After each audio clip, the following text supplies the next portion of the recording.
Now, South African Airways says cabin crew members whose strike forced some flight cancellations have returned to work after a court order.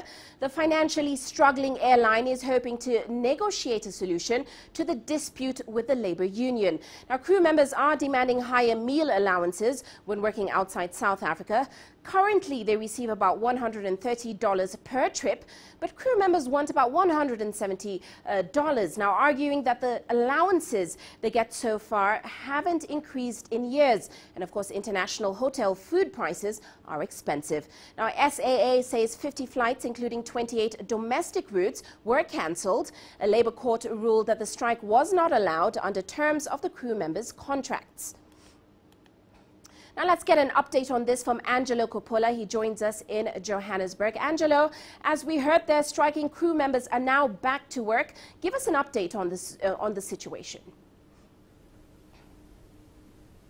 Well, the cabin crew, I'm told, work to very strict rules. They have to rest and sleep for a set number of hours between flights, for example. And that's because a part of their responsibilities include operating safety officers during local and international flights. And the South African Civil Aviation Authority enforced those rules very religiously. And that's why many of the crew members that were part of the strike yesterday didn't immediately go back to work. They were fatigued, but we do know that they have returned to work, and it seems that all the flights are now back on schedule.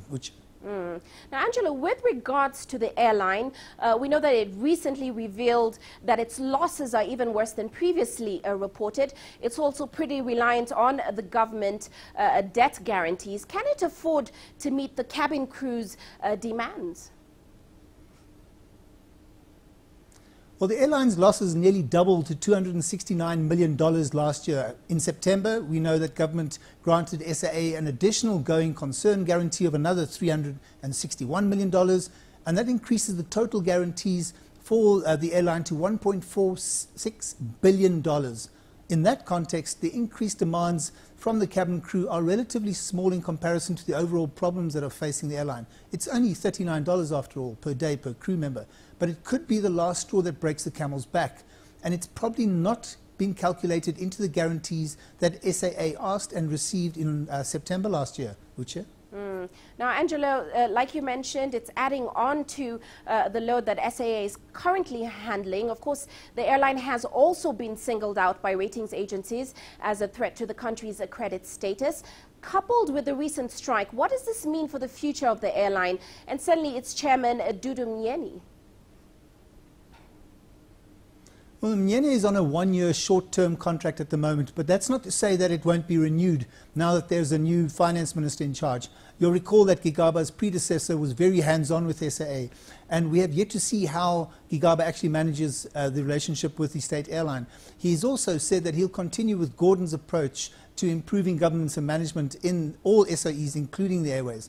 Time will tell on that score. On the future of SAA, well, government appears to be set to keep the airline as a state-owned entity. Analysts, on the other hand, have suggested that it's unlikely that any investor is going to take on that huge debt burden or the guarantees and the payments that need to be made there to keep that airline in the air. So for now, it's kind of touch and go, Uche. Well, many thanks, Angelo, for that update. Angelo Coppola joining us there in Johannesburg.